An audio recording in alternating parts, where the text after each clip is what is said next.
네, 안녕하십니까. 2025학년도 3월달 고1 학생들의 국어 교육청 모의고사 중에서 독서 지문, 그 중에서도 형사법과 민사법을 그 기본 원리를 비교하는 지문을 같이 읽어보고 풀어보겠습니다.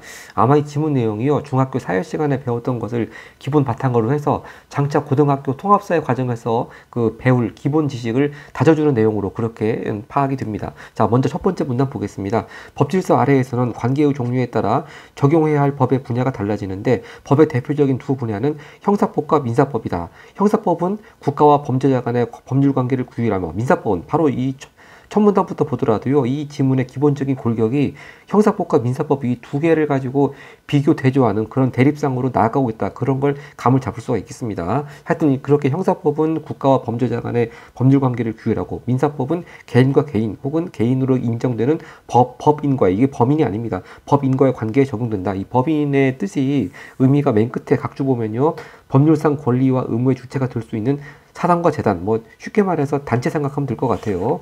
자, 그래서 이 민사법 관계에서는 단체, 뭐 아마 대표적으로 회사를 생각하면 될 것 같은데, 이런 단체도 다 개인으로 취급해줘서 이렇게 민사법 관계에서의 당사자가 된다. 그렇게 이해를 하면 되겠습니다. 자, 그래서 이제 뒤에 읽어 나가면서 이 민사법 얘기 나오면서 개인만 써 있더라도 이거 개인 속에는 법인도 포함된다, 단체도 포함된다, 항상 염두에 두면서 읽어 나가야 되겠습니다. 자, 이렇게 첫 문단 형사법과 민사법 간의 이거 대립상으로 나갈 것이라는 암시를 줬고요. 이제 또 두 번째 문단을 보겠습니다. 또 두 번째 문단 역시 형사법, 민사법 그런 구조로 나갑니다.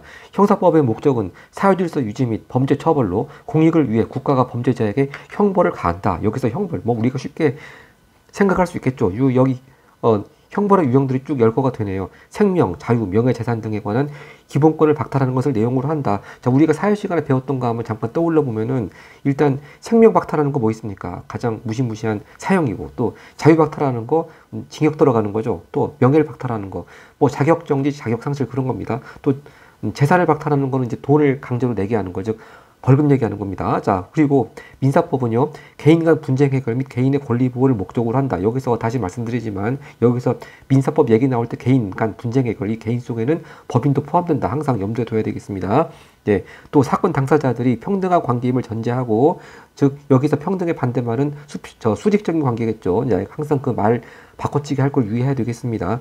평등한 관계임을 전제하고 손해와 이익을 조정하여 당사자 사이에 수평적 균형 관계를 회복, 항상 수평 수직 대조가 된 어휘들 잘 염두에 두고 구별을 해야 됩니다. 수평적 균형 관계를 회복시키고자 하는 것이다. 그러므로 소송이 진행될 때 형사법과 민사법의 소송 당사자와 소송 내용은 상이할 수밖에 없다 하면서 두 번째 문단 끝맺었습니다. 자, 그래서 이제 앞으로는 어떤 내용이 전개가 되겠습니까? 바로 형사법과 민사법에서 소송 당사자와 소송 내용이 어떻게 같은 것이 혹시 있거나 다른 것이 있거나, 바로 이렇게 이 문단 마지막 끝맺음을 보고서 이제 앞으로 계속 형사소송하고 민사소송에서 소송 당사자하고 내용이 어떻게 다를 것인가, 그걸 비교하고 대조하는 그런 내용들이 이어지겠구나 하고서 이제 예측을 하면서 그 다음 세 번째 문단부터 읽어 내려가면 훨씬 수월하게 대비를 할 수가 있겠죠. 자, 그래서 바로 그런 내용들이 쭉 이어지겠습니다. 맨 처음에는 형사소송부터 나오네요. 형사소송의 당사자는 검사와 피고인으로 공익의 대표자인 검사가 범죄 혐의가 있는 자를 피고인으로 기소하며 소송이 시작된다. 자, 여기서 일단 우리가 유의해야 될 점은 좀 이따 다시 정리해 드리겠지만, 흔히 이제 형사 범죄 같은 경우에는 가해자, 피고인이 가해자겠죠. 근데 가해자 말고 항상 피해자가 있지 않겠습니까? 근데 피해자는 당사자가 아닙니다. 네. 결국 검사가 이렇게 피고인을 재판에 넘기면서 이렇게 검사하고 피고인만 당사자가 되는 것이고, 피해자는 당사자가 되지 않는다는 거, 다 이게 암시가 되어 있습니다. 네, 이렇게 형사소송에서는 피해자는 당사자가 아니라는 거 항상 충분히 잘못된 선지로 만들어낼 수가 있습니다. 자, 그래서 이렇게 범죄 혐의가 있는 자를 이렇게 검사가 피고인으로 기소하며 소송이 시작된다. 그럼 또 기소의 의미가 나오겠죠. 이때 기소란 검사가 특정 형사사건에 대하여 법원에 심판을 요구한 일이다. 즉 쉽게 말해서 피고인을 재판에 넘기는 거라고 이해하면 쉽겠습니다. 피고인의 유죄 입증은 검사가 담당하고 당연한 얘기고요. 피고인은 변호인을 통하여 반박할 수 있다. 그런데요, 이게 좀 표현이 정확하지가 않은 게, 물론 변호인을 통해서 변호사를 변호인으로 선임해서 자기가 억울하다, 죄가 없다고 반박할 수는 있겠죠. 근데 꼭 변호인을 통하여서만 반박할 수 있는 것은 아닙니다. 변호인 없이도 재판이 가능한 사건 유형들이 충분히 있고요. 자, 그럴 경우에는 자기 혼자 얼마든지 충분히 반박할 그 자격이 있고요. 또 그리고 자기 사건은 자기가 제일 잘 알지 않겠습니까? 그러니까 설사 변호인이 있더라도 꼭 변호인을 통하여서만 피고인이 반박을 할 수 있는 것은 아니겠죠.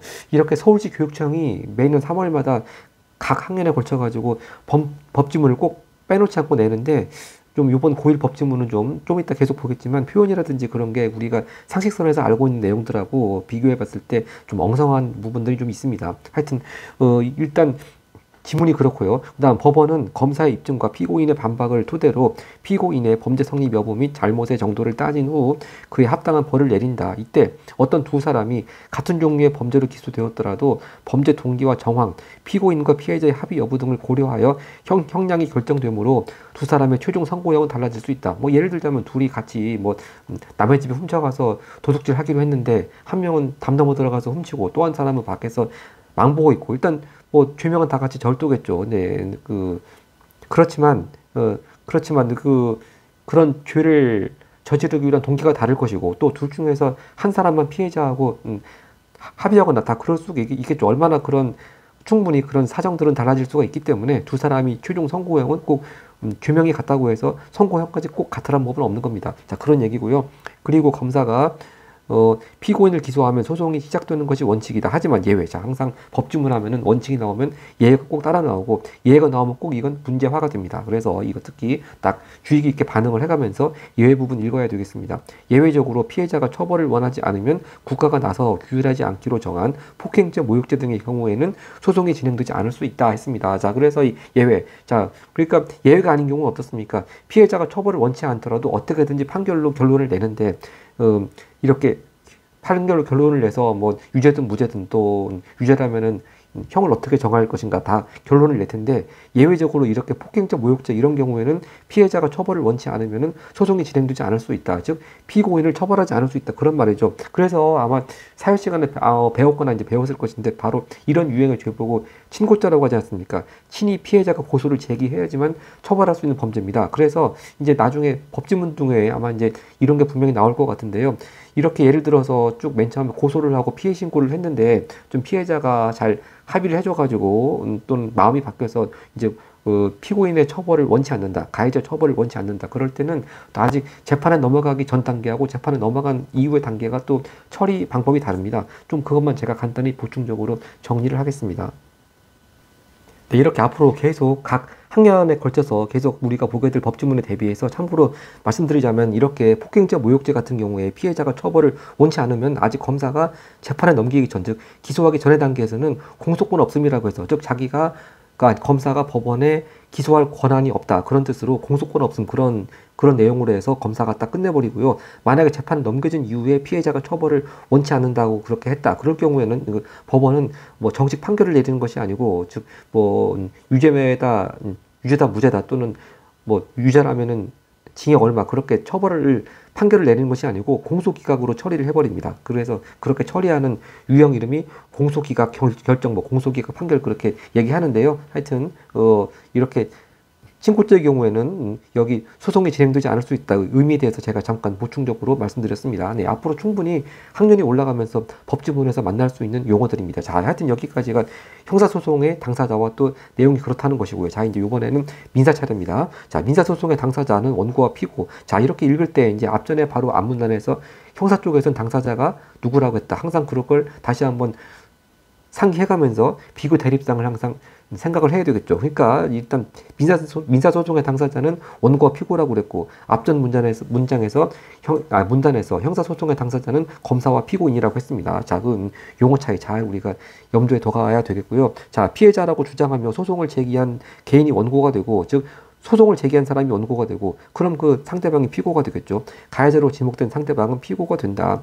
자, 근데 이것도 좀 용어가 평소에 다른 교육청 지문이라든지 뭐 연기구제 또는 평가원 지문에 비해 가지고 좀 용어가 좀 정확하지 않을 수 있는데 물론 피해자라고 주장하는 사람이 원고가 되고 또 가해자로 지목된 사람이 피고가 되죠. 근데 이런 거는 민사소송에서 손해배상을 청구하는 그런 유형이나 이렇게 피해자가 있고 가해자가 있기 마련이죠. 꼭 뭐 피해자 가해자 관계가 아니더라도 얼마든지 소장을 낼 수 있는 거지 않겠습니까? 그런 의미에서 보통은 다른 법지문에서는 꼭 뭐 피해자가 딱 원고, 가해자가 피고 그런 식으로 대응하는 용어를 쓰지 않고요. 보통 채권자, 채무자 그런 용어를 많이 쓰거든요. 제가 한번 옆에다 써보겠습니다.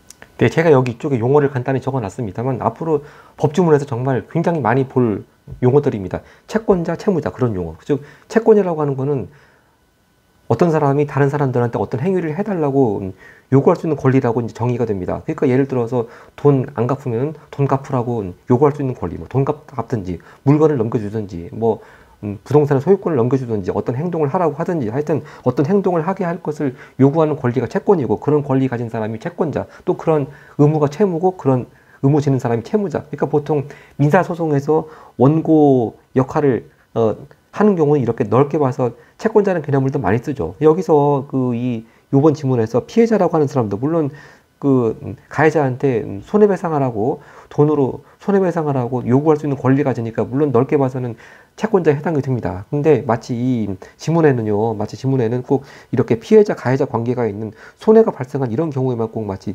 민사소송의 당사자가 되는 것처럼 너무 범위를 국한시켜서 이렇게 써놓고 있어가지고 좀 정확한 용어가 아닌 것 같아서 보통 넓게 봤을 때는 이렇게 민사소송에서는 채권자라고 하는 자격을 가진 사람이 원고가 되고 또 채무자라고 하는 뭐라고 해야 되나 지위에 있는 사람이 피고가 되고 그래서 이런 용어를 더 폭넓게 많이 쓴다. 그렇게 좀 용어를 보충해서 정리를 해보겠습니다. 좀 서울구청이 평소답지 않게 좀 용어들이 엉성한 면이 있습니다.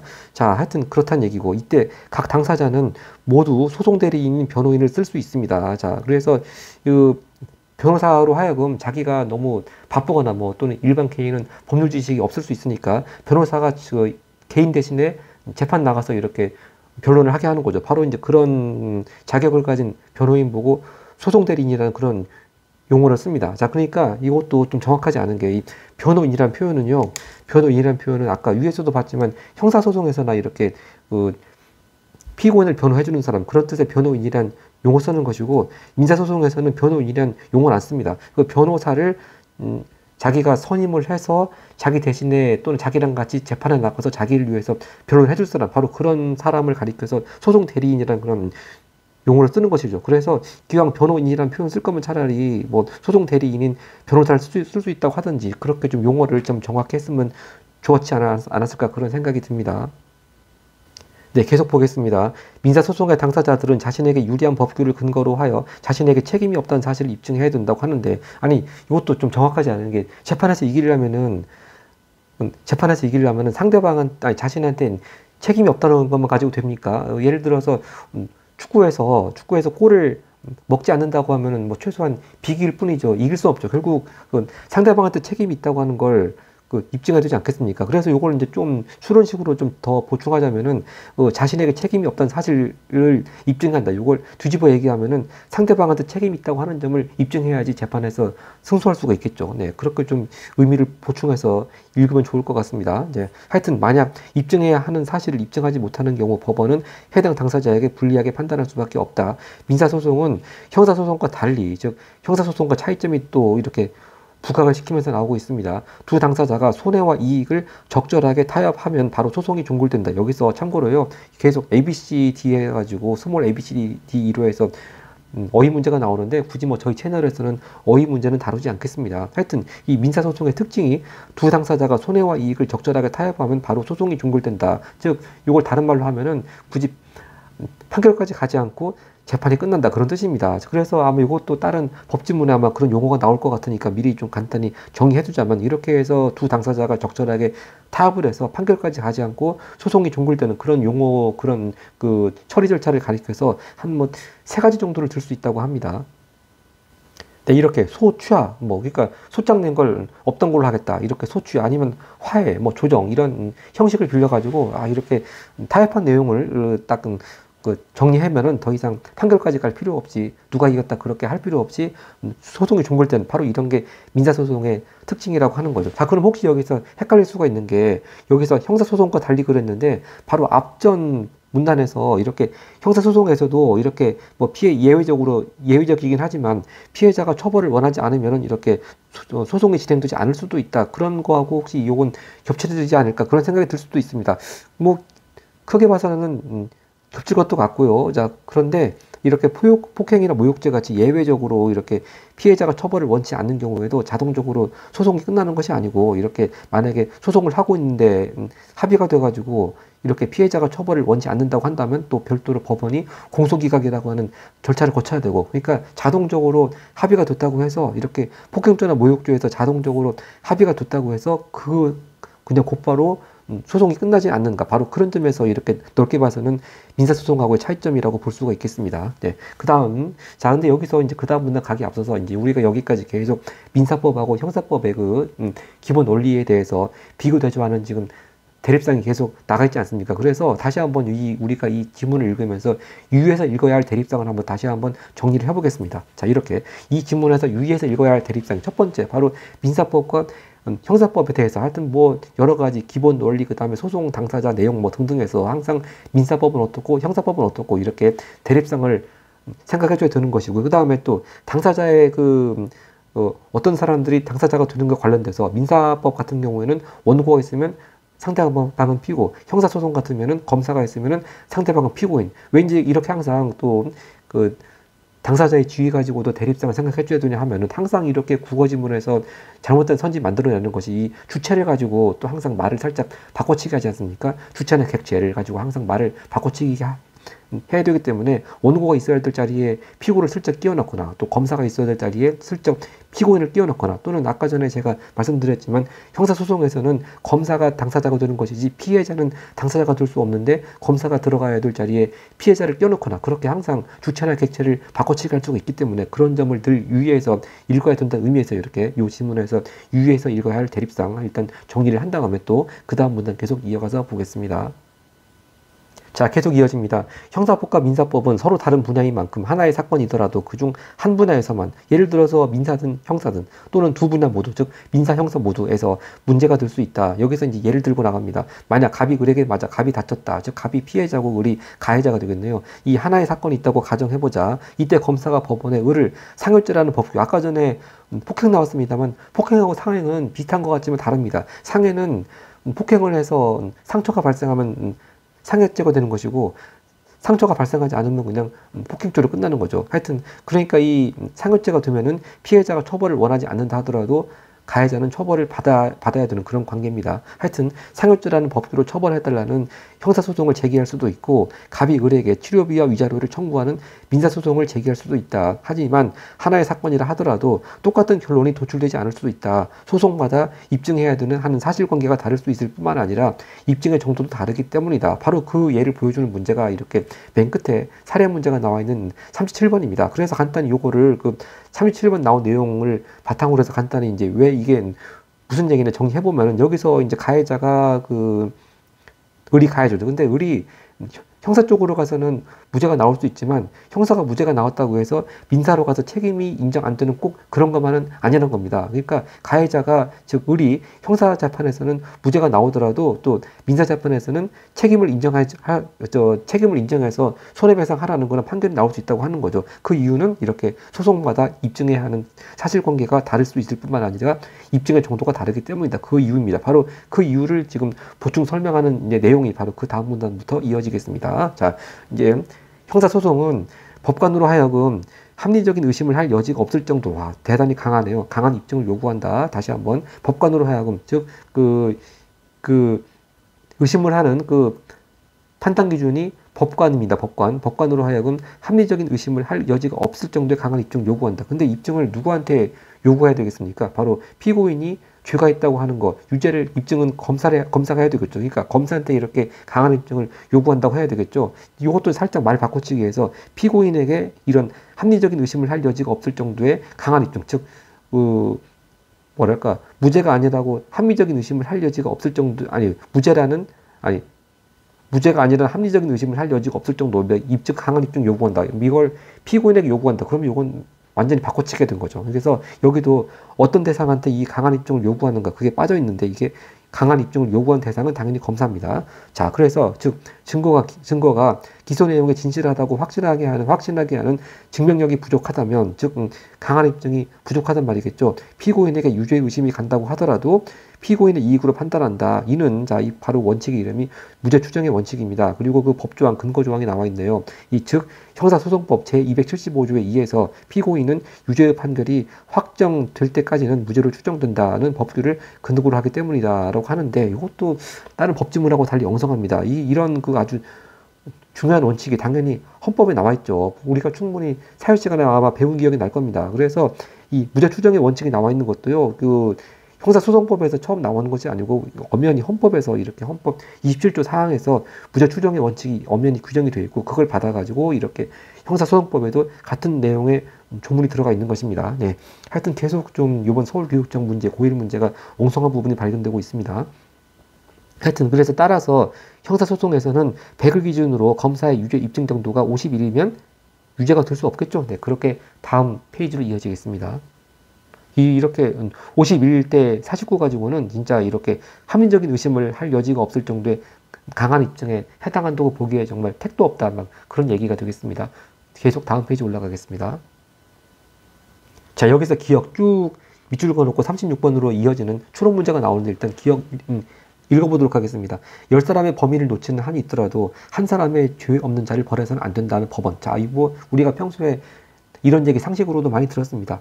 이를 뒷받침한다. 바로 이제 이게 무죄 추정의 원칙을 나타내는 법원인데요. 이제 왜 이런 의미가 무엇이냐? 추론 문제가 36번에 있는데, 하여튼 요 파트 다 읽어본 다음에 36번 문제를 바로 풀어보도록 하겠습니다.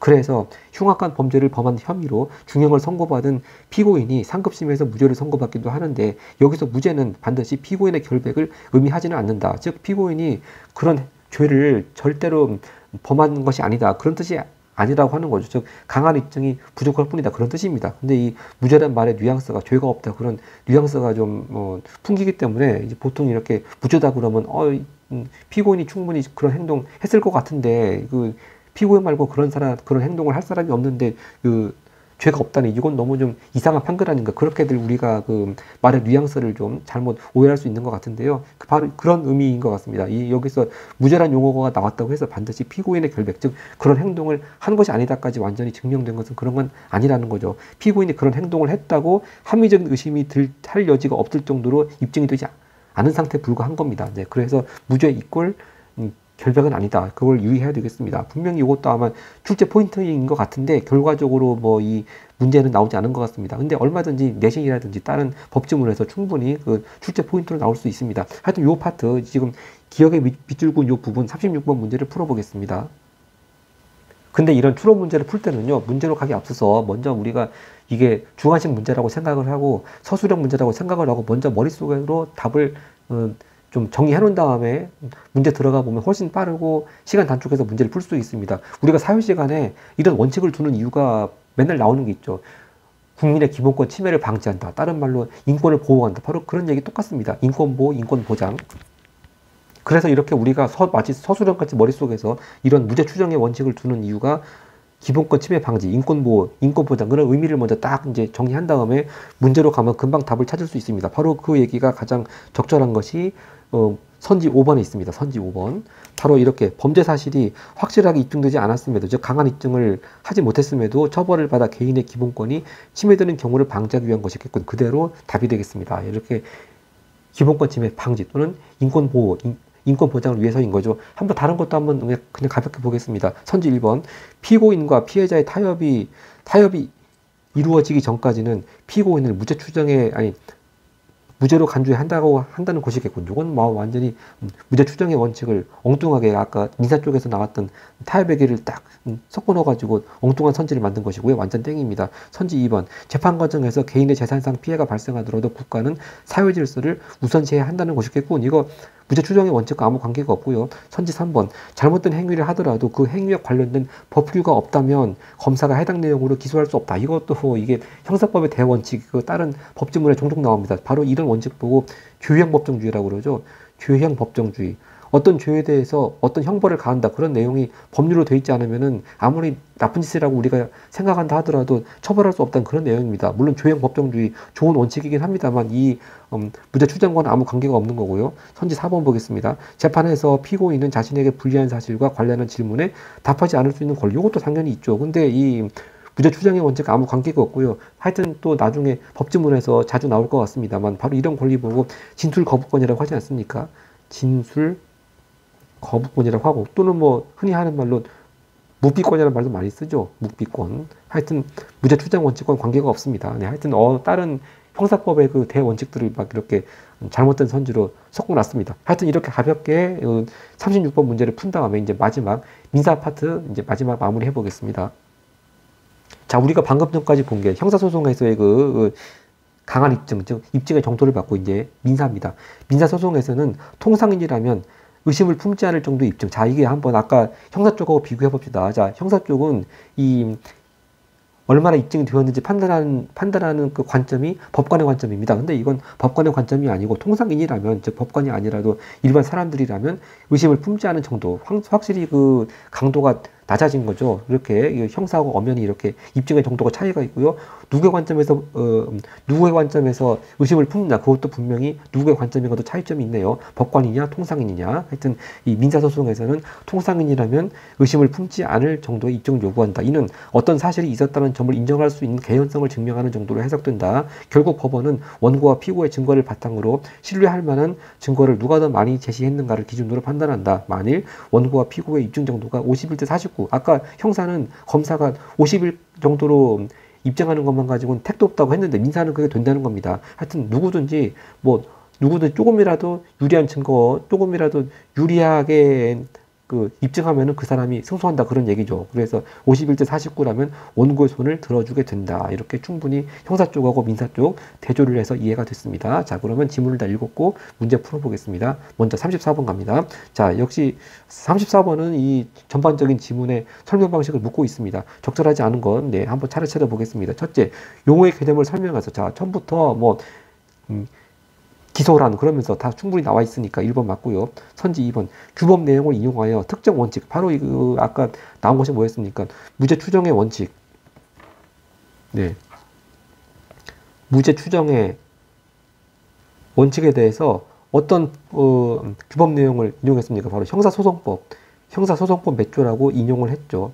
네. 바로 그대로 선지 2번도 맞겠습니다. 그 다음 선지 3번입니다. 문제 상황을 가정하여 서로 다른 분야에 적용하고 있다. 아까 문제 상황이 뭐였습니까? 그 을하고 갑하고 서로 상해를 한 그런 사건이었죠. 상해 사건. 네. 뭐 충분히 지문에서 우리가 확인할 수 있기 때문에 다시 지문으로 돌아가지 않겠습니다. 그래서 이렇게 갑과 을 사이에 상해 사건이 발생했는데 이걸 형사로 가면 어쩌고 이렇고 또 민사로 갈 수도 있고 바로 선지 3번도 맞겠습니다. 다음 4번 예의적 조건을 제시하여 원칙과 다른 경우 소개하고 있다. 아까 뭐 했습니까? 폭행하고 모욕 이렇게 폭행이나 모욕 이렇게 피해자가 처벌을 원치 않는 경우 피해자가 처벌을 원하지 않는 경우에는 소송이 진행되지 않을 수 있다. 네, 그렇게 예외적인 경우 나왔습니다. 그리고 항상 이렇게 나중에 문제에서 확인되기 전에 미리 우리가 지문을 읽을 때, 법지문을 읽을 때 예외 얘기 나오면 항상 이거 출제 포인트라고 생각하고 딱 반응을 해둬야 되겠습니다. 네. 자, 4번도 맞고요. 그럼 답은 5번이겠네요. 선지 5번을 보겠습니다. 서로 다른 견해를 절충하여 현실적인 대책을 제시하고 있다. 우리가 이게 무슨 인문지문, 철학지문도 아니고 서로 다른 견해, 학설 그런 게 나온 지문도 아닙니다. 그러니까 절충하고 자시고 할 그 여지가 없습니다. 확실히 선지 5번이 답이겠습니다. 그리고 보통 인문이나 철학지문 같은 경우에도 이렇게 서로 다른 견해를 절충해서 그런 식으로 전개하는 지문은 거의 잘 없는 것 같습니다. 자, 그 다음 35번을 보겠습니다. 35번은 내용일치 문제인데 오답률이 50%를 좀 넘었습니다. 네, 선지 1번 형사법에서는 형벌을 가함으로써 사회질서가 유지되도록 한다. 그대로 맞네요. 선지 2번 민사법에서는 당사자들이 타협을 하면 수평적 균형관계가 회복된 것으로 간주한다. 그래서 어떻게 한다고 그랬습니까? 바로 소송이 종결된다고 그랬죠. 네. 2번도 맞겠습니다. 선지 3번 형사소송은 검사 기소로 시작하면 이것도 당연히 맞고 피해자가 변호인을 통하여 소송의 당사자로 참여한다고 했는데요. 자, 이 소송 당사자는 검사하고 피고인이죠. 그러니까 피고인이 변호인을 통해서 반박한다고 그랬습니다. 그리고 그 형사소송의 당사자는 검사하고 피고인이지 피해자는 당사자가 아니라고 그랬습니다. 근데 이제 피해자는 검사하고 같은 편이긴 하겠죠. 이제 자, 하여튼 피해자는 당사자가 아닙니다. 바로 이렇게 슬쩍 이렇게 당사자가 주체 부분을 이렇게 끼워놓는 거, 항상 이제 그 고등학교 국어 모의고사에서 단골로 써먹는 오답선지 만드는 방법입니다. 근데요, 뭐 우리가 뉴스에서도 보지만 좀 끔찍한 피해를 당한 그런 피해자들이 그 재판 과정에서 잘 참여할 수 있는 권리가 보장되지 않는다. 좀 그런 좀 제도 개선해야 된다. 그런 뉴스들을 이제 우리가 종종 접할 수가 있습니다. 하여튼 이론상으로는 형사소송 당사자는 검사하고 피고인이지 피해자는 당사자가 아닙니다. 그럼 선지 3번이 답인데 4번이 은근히 오답이 많이 나왔습니다. 형사소송에서의 최종 선고형에는 범죄 의 종류 외에도 피고인의 상황이 영향을 미칠 수 있다. 이거 아까 그대로 있지 않았습니까? 굳이 지문으로 돌아가지 않더라도 똑같은 죄로 두 사람이 기소가 되었더라도 뭐 범죄 동기, 그다음에 정황, 합의 여부, 그다음 뭐 이런 것 따라서 똑같은 죄로 두 사람이 동시에 기소가 되었더라도 최종 선고형은 둘이 꼭 같다는 법은 없고 달라질 수 있다고 했습니다. 이런 게 영향을 미치기 때문이죠. 4번도 맞는데 하여튼 오답으로 좀 많이 선택이 됐습니다. 그 다음 선지 5번.